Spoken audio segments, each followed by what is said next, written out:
Warahmatullahi Wabarakatuh. Alhamdulillah. Wassalatu wassalam ala rasulillah wa ala alihi wa ashabi ajma'in amma ba'd. Rabbi shrah li sadri wa yassir li amri wa hlul 'uqdatan min lisani yafqahu qawli. Inshallah, alhamdulillah, we as Dawah group members find that we want to welcome you to our first ever seminar, which is going to happen bi'idhnillahi ta'ala today, inshallah. We're going to start, alhamdulillah, as we mentioned earlier, the fact that we are going to start at 9 o'clock a.m., which is the Kenyan time, or even the Saudi Arabian time, which you find that there's a little bit of difference. Some of the places it says that it is 1 hour ahead, and other places you find that it is the same as the Kenyan time. So you find that here, alhamdulillah, we are live, and we want, alhamdulillah, to start this our very special event in a way that is best. So before we start, we have to mention that inshallah, I am going to start tonight a lecture, inshallah, with a talk that is called the Quran, the unique book and its main theme.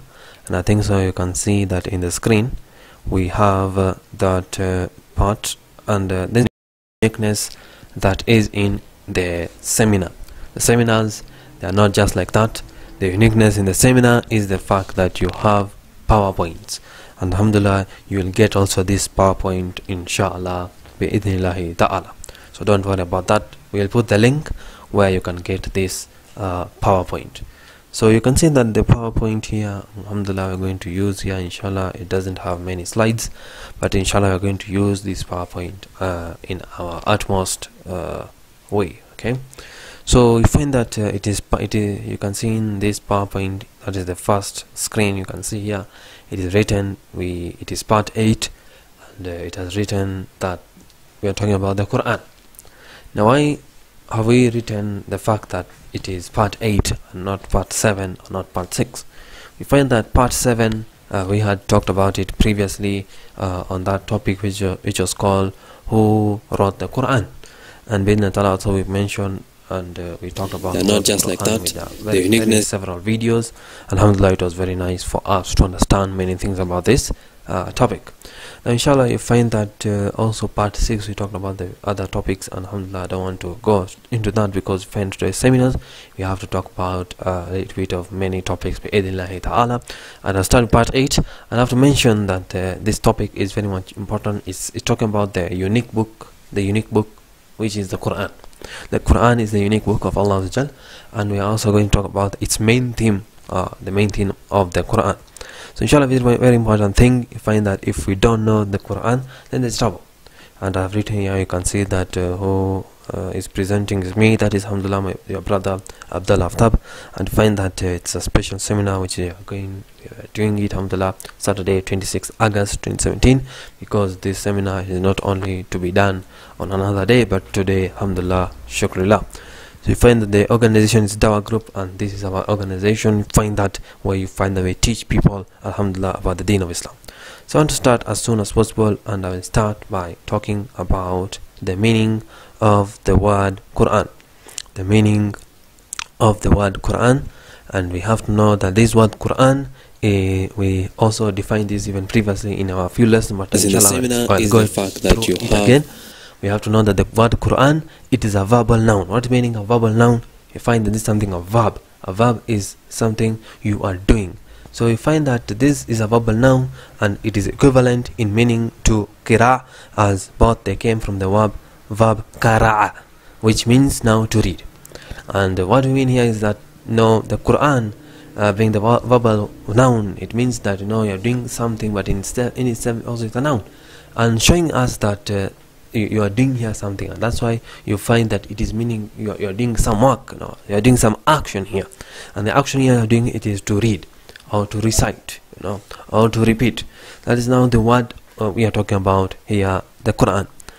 And together with the fact that it's a verbal noun, you have to know also that the Quran, it literally it means reading or reciting. It literally means reading or reciting. And you find that when we talk about the when you go to the dictionaries, you'll find that you'll get this literary meaning. And when you go to that Arabic to English dictionary, you find that when you go to page, I think so, number 2502, you find that it says to you that the Quran, it means reading or reciting. That is what they have defined the Quran as. And alhamdulillah, you find that many of us, we have been knowing that the Quran, it is a book that Allah has sent down to Prophet Muhammad for the purpose of guidance. But now here we are talking about the literal meaning, the literal meaning. But now we'll go ahead and have to mention that the fact that this Quran, it has been this term, which is the Quran, it has been historically and specifically now, it has been referred to a book which was revealed to Prophet Muhammad sallallahu alaihi wasallam. That is now how you find that the people who were behind us, who were previous, that means, and what they define the Quran, they say that this Quran, it is referring to a book. It is referring to a book which was revealed to Prophet Muhammad sallallahu alaihi wasallam. And you find that also this term Quran, it is mentioned in a number of places throughout the Quran. And we are going to see where this word Quran is mentioned in the Quran itself. I think also we mentioned about this thing in our few lessons back. So first of the places where this one Quran has mentioned, we go to Surah Al-Isra, which is chapter number 17, and we go to verse number 9 bi'idhnillahi ta'ala. And I think so also you can see that verse mentioned in this our slide. So which is that verse we are talking about? It says, أعوذ بالله من الشيطان الرجيم بسم الله الرحمن الرحيم إن هذا القرآن يهدي للتي هي أقوم. So إن هذا القرآن يهدي للتي هي أقوم. We find that verily this Quran, it guides humanity to that which is most just. Let's see, that is the first verse.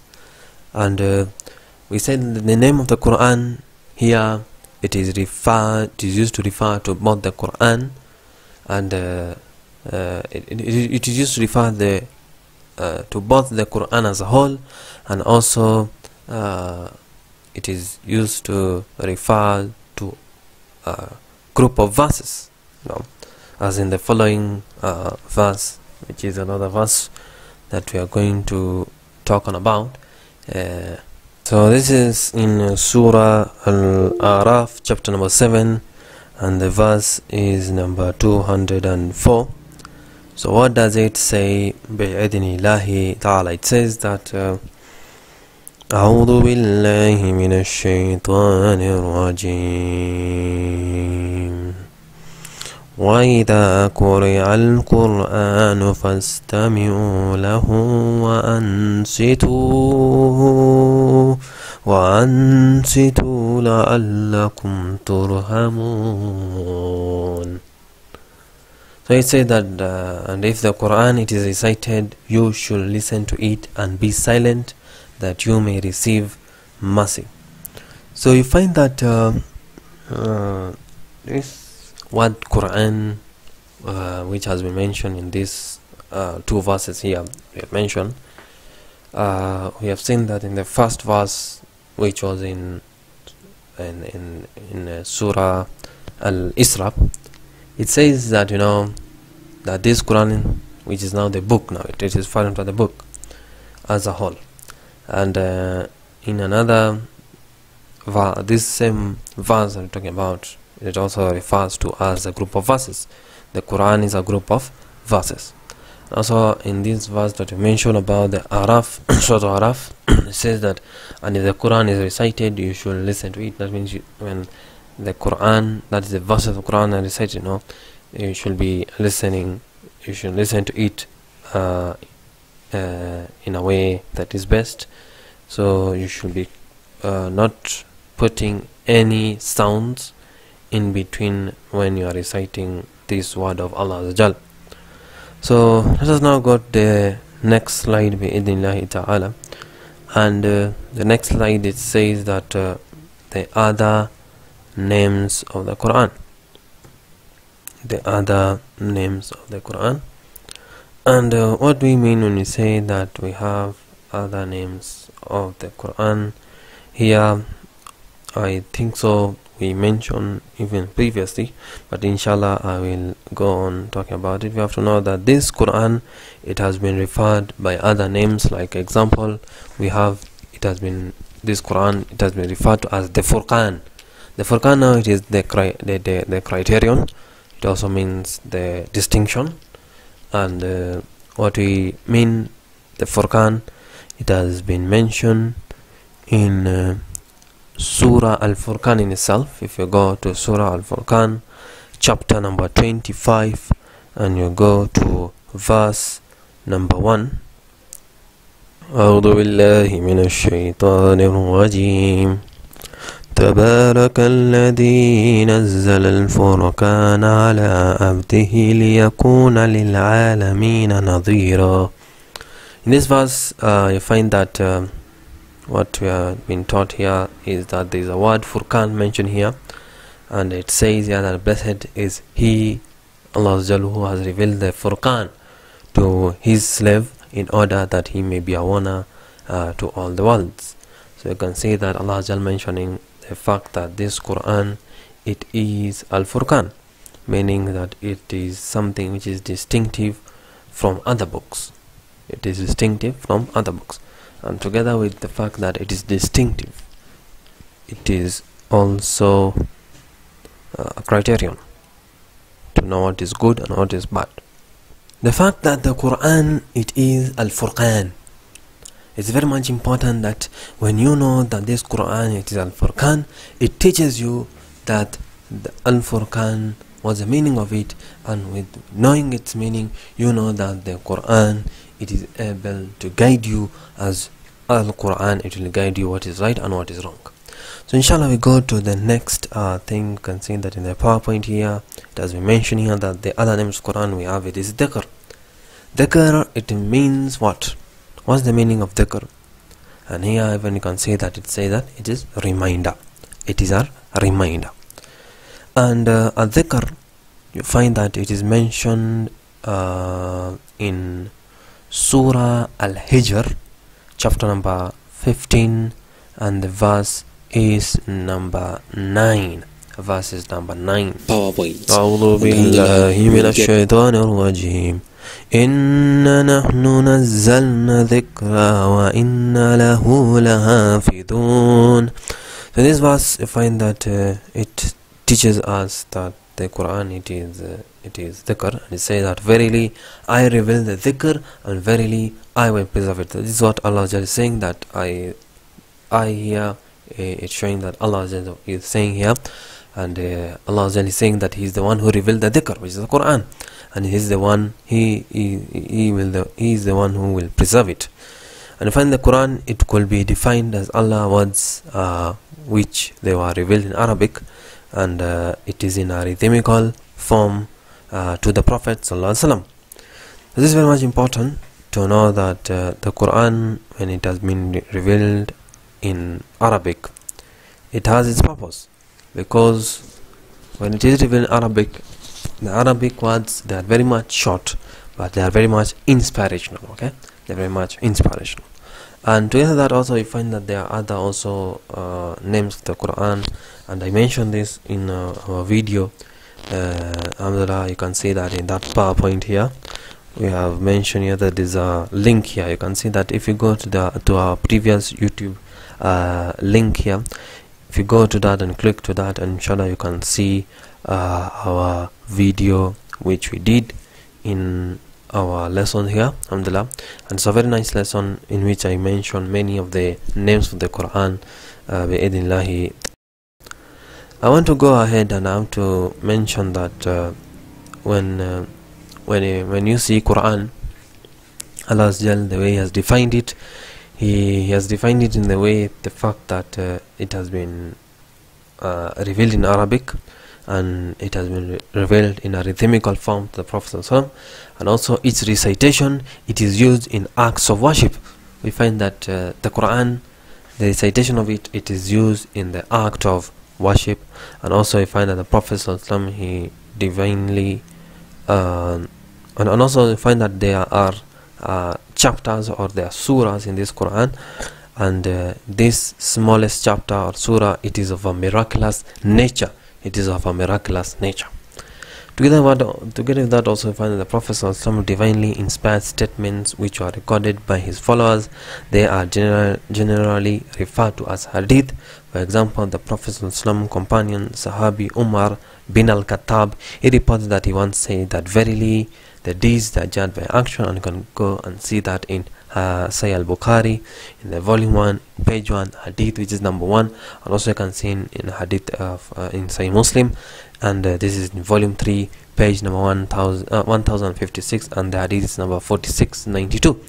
So this is the hadith. Really, it teaches us that that Umar is saying that innamal a'malu binniyat, that every action of ours, or every deed of ours, they are judged by their intention. And I find this very much important also in this seminar. In this seminar, we are also saying that here we have to mention here the fact that the seminar, we are doing it for the sake of Allah. We are not doing it for showing off or doing, no, we are doing it for the sake of Allah, so that alhamdulillah we can teach people about the deen of Islam, in which Allah He has taught us to teach the deen of Islam in the way that is best and the way that is taught by the Prophet.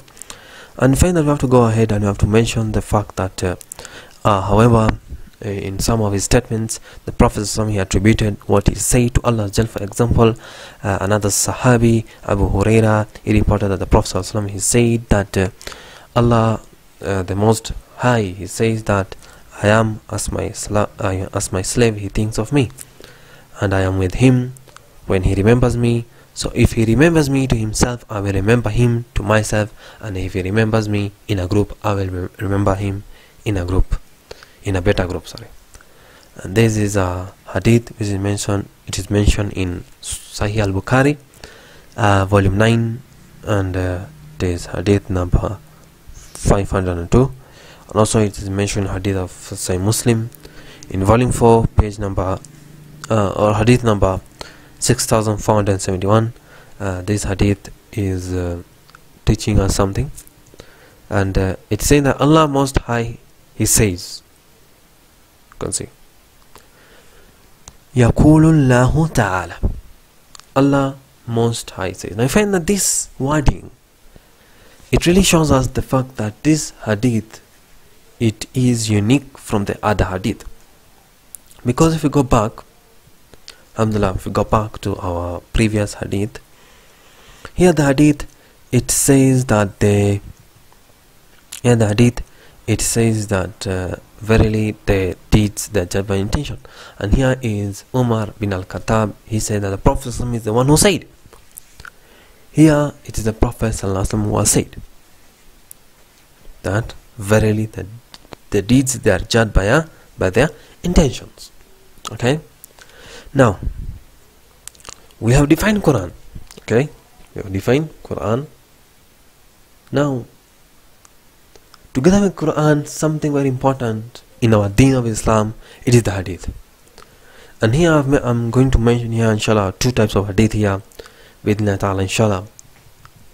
And the first we have to mention here is that the first hadith, it is hadith an-Nabawi. Hadith an-Nabawi. This one which Umar bin al-Khattab mentioned, that the Prophet ﷺ said that verily these are judged by their intentions. But this second hadith, where you find that the Prophet ﷺ attributed what he said to Allah For example, it's considered that what Allah is saying to him, Allah. So the Prophet is saying that Allah the Most High says, Yaqulullahu Ta'ala ana abdan. So you find that I am as my slave. He thinks of me. This type of hadith, it is called hadith al-Qudsi. This type of hadith is called hadith al-Qudsi. Hadith Qudsi, it's a sacred hadith, and it is where I'm going to define it in a way best way possible. We have to know that the Quran, however, it is not the same as the hadith Qudsi. The Quran, it is not the same as the hadith Qudsi. So here now it comes, what's the difference between hadith Qudsi and the Quran? So here, you can see that in our PowerPoint here, we are mentioning here that what about hadith, and I think so we have mentioned that there are two types of hadith. Alhamdulillah, you need to know hadith of Qudsi and hadith Nabawi, and I've given an example of hadith Nabawi, which alhamdulillah you can see bi'idhnillahi ta'ala. You should not have any problem into that. You just need to understand that there's a hadith which is attributed to Allah, where the Prophet is saying that this Allah is the one outside, and this is now hadith Qudsi. But when the Prophet is saying that no, like that, without any intervention here, so that means that it is hadith Nabawi. Okay, so we have to mention some of the difference between hadith Qudsi and hadith Nabawi, hadith Qudsi and the Quran. And that's why you find that we have to know that the Quran, however, it is not the same as the hadith Qudsi for a number of reasons. And the first reason is that the Quran, it is from Allah both in its wording and its meaning, while in the case of hadith Qudsi, its meaning is from Allah, but its wording, it was the Prophet sallallahu alaihi wasallam. So consider that this is very much important difference. Now this Quran, we have to know that it is from Allah directly. The Quran is from Allah directly, both in its wording and not in meaning. Both even in the wording and in the meaning, it is from the Allah. But you find that when it comes to hadith Qudsi, its meaning now, it is from Allah. Allah now is the one saying, but its wording, it comes from the mouth of the Prophet sallallahu. Very much important thing. Its wording comes from it was the Prophet sallallahu. Its wording was the Prophet sallallahu.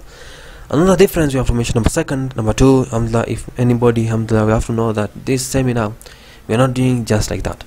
And we want people, alhamdulillah, who are working to learn the deen of Islam. So we want people, alhamdulillah, who are writing notes. This is something very much important. So I have mentioned one difference. Alhamdulillah, I want to go to the second difference between the Quran and hadith Qudsi. And I want you, my brothers and sisters, if you are writing, please, I would want like everybody who is online currently, please write something. Please write something in your notebook. If you don't have a notebook, you can take out maybe your iPad or your phone and then write it somewhere. It's very much important to know that what you are doing here, bi'idhnillahi ta'ala, you are learning the deen of Islam. And you might be asked by someone who maybe he is a person who he's saying that the Quran is the one that should be followed and hadith should not be followed. So you find that this is very much important thing, and I have to mention here is that when you teach them the fact that there is hadith Nabawi, hadith Qudsi and Quran, and mention the difference between the Quran and hadith Qudsi, it will really make them to understand that hadith Qudsi, hadith should be followed, and also the Quran, it should be followed, and they're all from one source. It's Allah.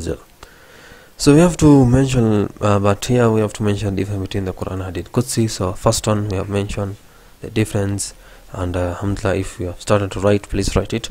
We have mentioned that the Quran, it is from Allah both in its wording and in its meaning, while in the case of hadith Qudsi, you find that its meaning is from Allah and its wording, it is from the Prophet sallallahu. The second difference is that Allah he challenged the Arabs and mankind in general to produce even a chapter equivalent to one of the Quran chapters, and their inability to do so, it proves its miraculous nature. So you find that this is not in the case of hadith Qudsi. So this is another difference.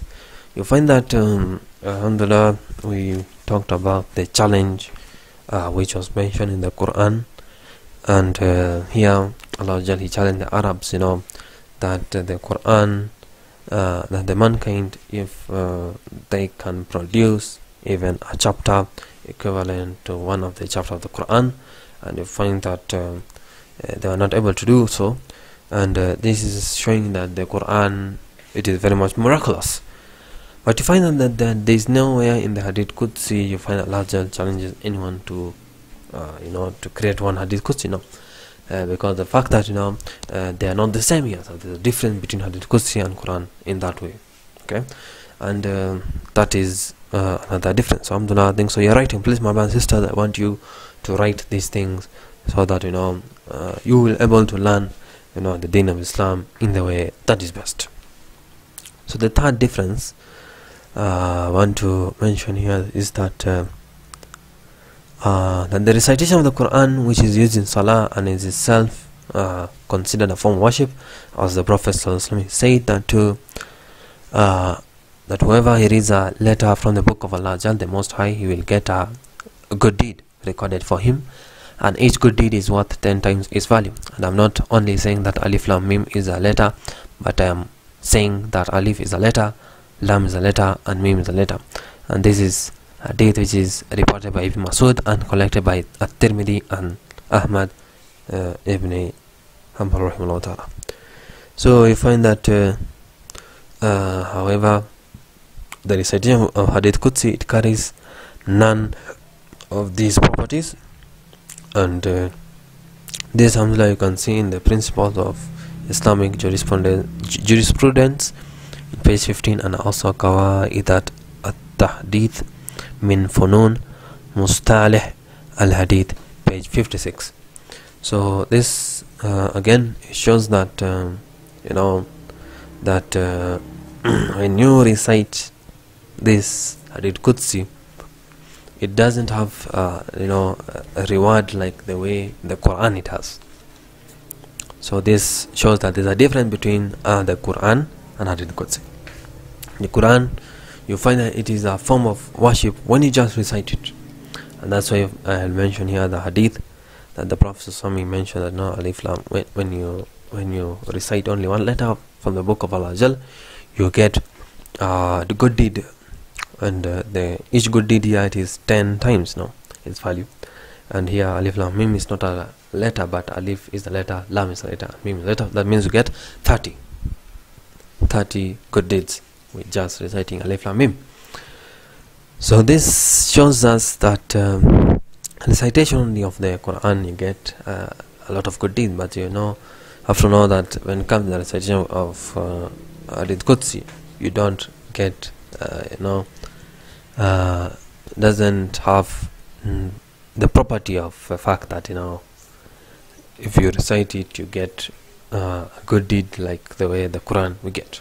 Okay, so this shows that we have there's a difference between the Quran and Hadith Qudsi. So alhamdulillah, we find that we have been able to finish the difference between them. So there are only 3 differences, and we need to understand them, alhamdulillah, and that is the way.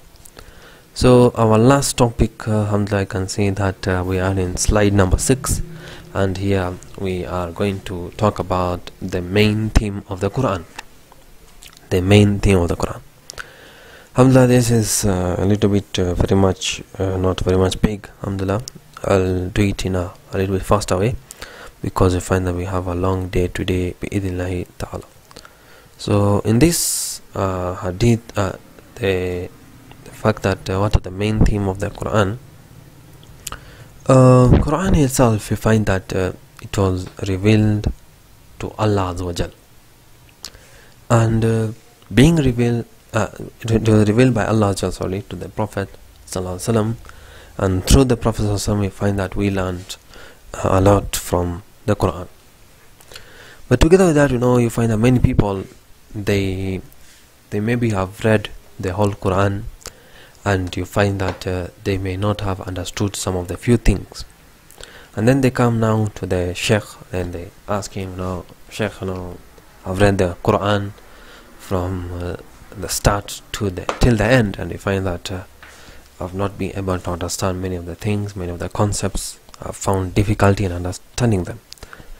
So finally the Sheikh will say to him now that, the Quran, it has some parts revealed in a way and for some reasons.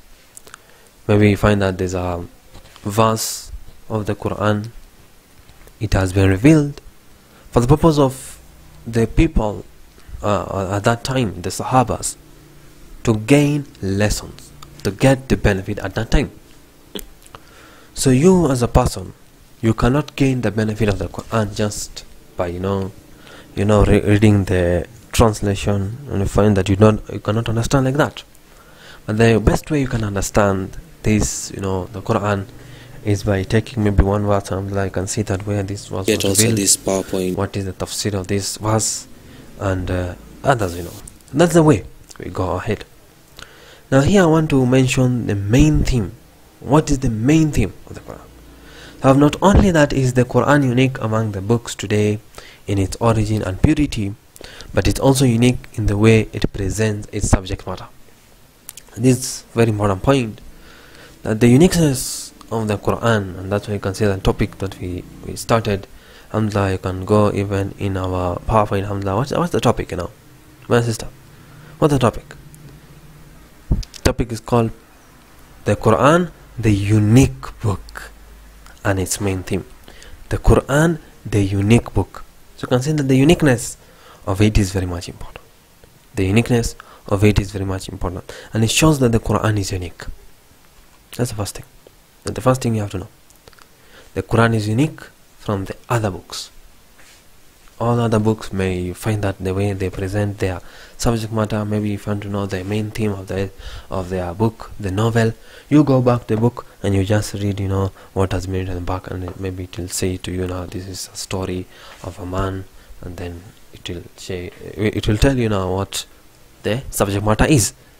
But the Quran, it is different from other books, not only from the fact that where it came, came from Allah Azza Jal, and its purity, the fact that there's no any someone who has tried to change the Quran. No, there have never been such cases. So you find that it is pure. It is pure. Not only that, but also in the way it reveals or it presents its subject matter. It is different, and it is not a book in the usual sense of the word, wherein there is an introduction or explanation of the subject followed by a conclusion, and neither is it restricted to only a presentation of historical events or the problems of philosophy or the facts of science or social laws, and though all may be found woven together in it without any apparent connection or links. And this is very much important here. We're mentioning is that you have to know that this is not a normal book. A normal book, if you go to any book or novel, you find that it will start the introduction, then it will give you the explanation of that subject, and then it will give you a conclusion. That's why you find that when you are writing a composition, maybe your daughter comes to you and says, Baba, I want you to help me to write a composition, and you tell her that your daughter, okay, find that you have to write an introduction. First you'll tell her, write an introduction, a very interesting introduction, maybe introduction to, maybe if you are writing about a situation in which you had difficulty, so you write maybe introduction to that thing, maybe you at home and whatever. Then write the body, you're gonna try to explain what's the introduction, what happened ahead, and then you write a conclusion at last, what that problem was, and you find that what the conclusion came, did you save from it. So that is the way the composition works, or the novel or the other books. And also when it comes to the textbooks, these textbooks that the students they study, you find that also it's like that. You find that they give you maybe the introduction to this, maybe you're learning about how to how to learn photography. When it comes to how to learn photography, or put photography, I put the fact that how to learn maybe. Okay, let us come now to the fact that about the fiqh. When it comes to the Umdatul Ahkam or Bulugh al-Maram, you find the way they have organized it very much fantastic. They'll start with the hadith, in which maybe if it is Salah, they'll give you to the book of Salah, the chapter of Salah. It will come to the fact that we are going to start the introduction, but not introduction. Introduction is about the fact that we'll start with Adhan. And before even the book of Salah, it comes the book of purification. What's the book of purification now? Talking about now the utensils, the wudu, tayammum, and all of stuff like that. So all of these books, you find that they have been written by human beings. Ibn Hajar al-Asqalani, he wrote the book Bulugh al-Maram, and he wrote it like that, the way it should be. And they wrote it with a purpose. They knew that we wanted to start with the introduction, the condition of wudu, the condition of tayammum, like that. Then you come to pillars. The pillars, now we go like that. They come to niyyah, everything, they do like that. They wrote it. But when you come to Quran different. Quran is different, Come on, maybe you don't understand. So what they're saying here is that this Quran, it is not the same way like the novels, and neither we are not restricting the fact that this Quran is only a presentation of just historical events. Like now you find that there are books of history which will give you now the history of events, like the history of Tabri, rahimahullah ta'ala. You find that this book has the history of events from starting until going the start of before even the dunya came, before even everything. So he wrote it like that, and that's how the historical events. So you find the also books of history. You find that the way they write in the books of history, they start with the previous. Maybe if you are starting from maybe 19th century, some people they start from 18th century. They'll go 18, 19 like that. But the Quran is not like that. You're not coming to just see that there's historical events in the Quran. Together that also there is not only the fact that the Quran, it doesn't only have the problems of philosophy or the facts of science or social laws, but all find that all of it may be found the historical events are in the Quran, the problem of philosophy may be in the Quran, the facts of science or social laws is in the Quran. All of them they're found there. They are found together, and it is in a structure without any apparent connection and links. There is no any links between them, and that's why you find that people they might find it difficult to understand it. So subjects now here they are introduced without background information. They are not even the historical events are not presented in logical. When you find the new topics, sometimes they crop up in the middle of the another for no apparent reason, and you find that here the speaker and thus spoken to change direction without the slightest forewarning. So this reader who maybe is reading the Quran, who is unaware of the Quran's uniqueness, he is often puzzled when he finds it contrary to his understanding of a book in general and a religious book in particular. So they find that maybe there's a non-Muslim who now he wants to, or she wants to read the Quran, and you find that he has read other religious books, and he has found that there are other religious books, they are sometimes easy to understand, but when it comes to the Quran, he finds, or he or she finds that there's no any links, and they found that there's difficulty for him to understand.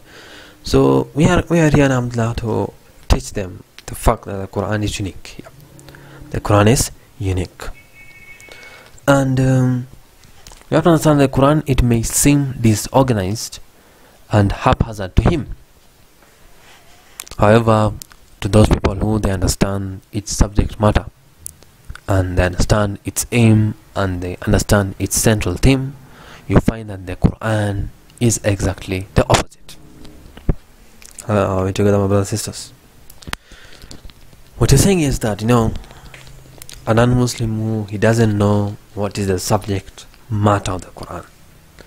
He doesn't know the theme, of the Quran. He doesn't know what is the central theme of the Quran. He may find it difficult, and he may seem that this Quran it is disorganized. But you find that for them, for those Muslims, alhamdulillah, they know the theme of the Quran, and they understand that, the subject matter. They understand what the aim for the Quran being revealed. They will find that the Quran it is exactly the opposite. They'll find that the Quran is organized. And we have to know that the subject matter of the Quran is essentially man. That is the central theme of the Quran. So my brother and sister, you have to write this thing in your notebook right currently, that the central theme, the subject matter of the Quran is essentially man. Now man, why are we saying man? Man is a human being, mankind. What is man in relation to his Lord and Creator? That's another subject matter. The man in relation to his Lord and Creator. Allah, what is the relation, what is the rights of Allah Jal? What is the rights of the people? What is the man in relation to himself now? You find that now how man he can interact with other people. That's also another subject matter. And the man in relation to the rest of the creation. You find that also the other creation. Who are other creation? Like now we have the other humankinds, and also we have the animals, have the plants, and all the things, all other non-living things also. So all of this, you can see that all of this, they are essentially put the fact that the subject matter is man. The man in relation to the Allah, to the Lord and Creator, the man in relation to himself, what he needs to do, and the man in relation to the rest of the creation. So find that this aim and the object of the revelation here, we find that of this Quran, it is to invite man in the right way of dealing with his Lord, with himself, and with creation. That is now the aim and the objective of the revelation. It is now to invite man to the right way of dealing with his Lord, the right way of dealing with himself, and the right way of dealing with the creation, with the other creation. Okay, that is now why the revelation is there. I think so we understood. So if you're writing the notes, alhamdulillah, please write that is a very important thing, that the aim and the object of the revelation is to invite man to the right way of dealing with his Lord, the right way of dealing with himself, and the right way of dealing with the creation. Hence the main theme that runs throughout now this Quran, it is that Allah alone, he deserves worship, and thus man, he should submit to God's laws, to Allah's laws in his personal life and in his relationship with creation in general. Or in other words, the main theme, it is a call to the belief in Allah and the doing of righteous deeds as defined by Allah. That is now what it is, the main theme of the Quran. It's only that the fact that you find that Allah he deserves worship. Allah he deserves worship, and also Allah he should submit to Allah's laws in his personal life, and also in his relationship with the creation in general. And also we have to know that a righteous deed, it can only be defined with the way Allah he has defined it in the Quran. Okay, That's also very much important. So you have to know that if now the reader, he keeps these basic facts in mind, and he will find that from beginning to end the Quran topics are all closely connected to its main theme, and that the whole book, it is a well-reasoned and cohesive argument for its theme. So if you as a reader, alhamdulillah, if you are not a Muslim, or maybe you are a Muslim, now you have known the main theme of the Quran. You have known the main theme of the Quran, and we have mentioned the three main themes of the Quran. We have mentioned the three main themes of the Quran, and this is very much important. So when you know this theme of the Quran, when you come from the beginning of the Quran to the end of the Quran, you will find that all these topics, they are all closely related to its main theme, and that the whole book, it is a well-reasoned and cohesive argument for its theme. And the Quran, it keeps the same object in view, whether it is describing the creation of a man and the universe or events from human history. Okay, that the same objective, it is in there, whether Allah is describing the creation of the man or the universe or the events from the human history. And also you find that the aim of the Quran, it is to guide the man. You find that it states or discusses things only to the extent relevant to this aim, and it leaves out unnecessary and irrelevant details. And you have to know that the Quran is not like the way people, they call it a novel. A novel, you find that what happens in a novel is that it will give you a story from the start to the end. But you find the Quran not give you like that. It will give you the parts of it which are beneficial to you, where you can gain lessons from it. When you have gained the lesson from it, alhamdulillah, what Allah wants to give you, to guide the man now, when you gain the lessons, now alhamdulillah, you're good to go. So the irrelevant things, they're not in the Quran. Okay, and we have to know that there are only beneficial things, and only the things which are relevant to the aim, which is to guide man. And you find that it leaves out unnecessary and irrelevant details. Sometimes people, they want details about a story, but the Quran is not like that. Do not give you the details of the topics. And also it repeats its main theme over and over again in the presentation of each new topic. If you find that a new topic, Allah mentioned the fact that this is to guide mankind, and that is now the main theme, to guide man. And you find that the main theme is mentioned is to have the belief in Allah. Mentioned every time that you should have belief in Allah, and also you should do righteous deeds which are defined by Allah. So you find that in that, if you know that theme, this is there are some of the best Orientalist translation of the Quran.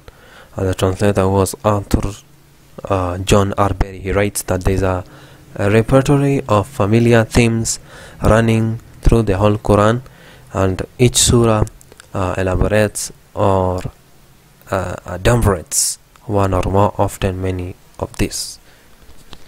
Using the language of music, each surah is a rhapsody composed of whole or fragmentary lead motifs, and the analogy is reinforced by the subtly varied rhythmical flow of the discourse.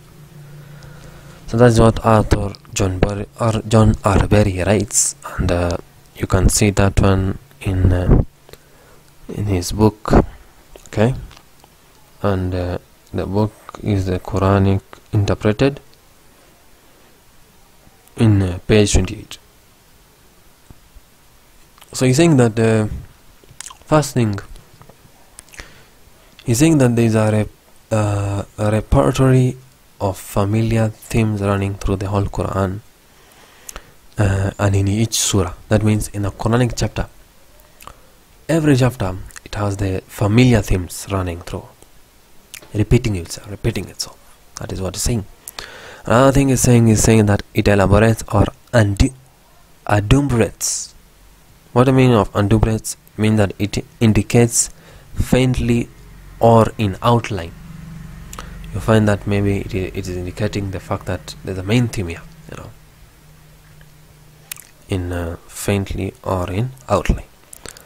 One or more, often many of these, using the language of music. Each surah is a rhapsody composed of whole or fragmentary leitmotifs.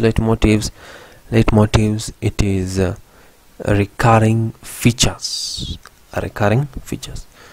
So saying that every time the surah is coming, it has the same features over and over again.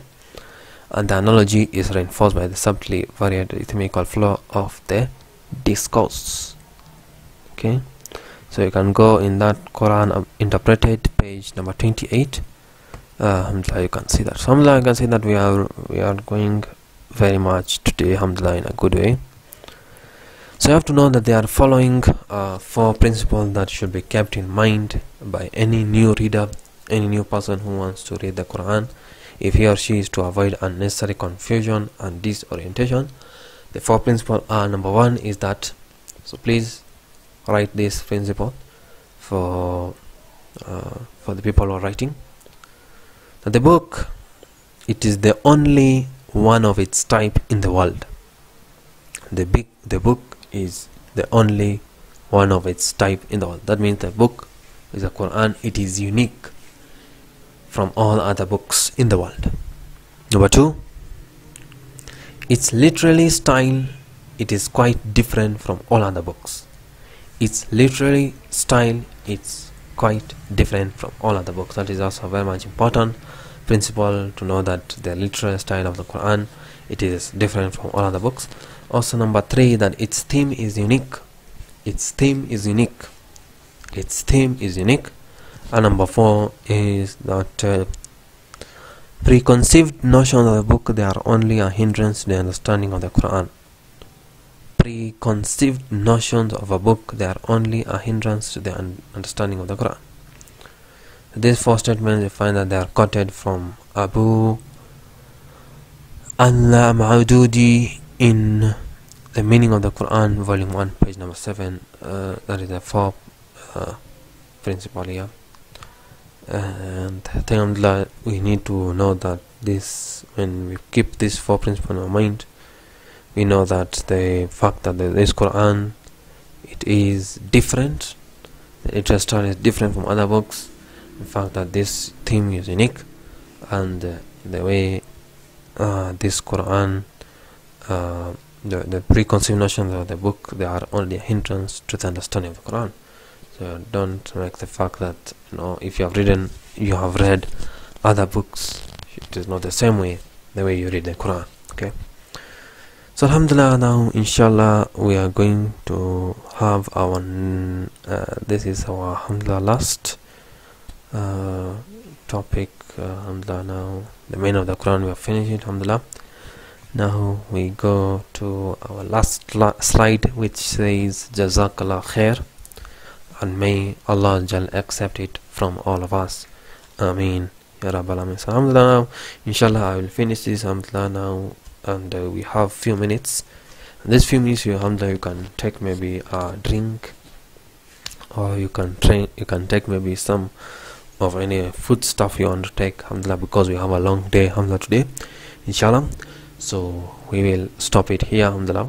So I'll finish by saying, so before we finish, inshallah, our next topic, it is called the miracle of the Quran. This is part 9. Okay, the miracle of the Quran is part 9, and inshallah here we have many things to discuss.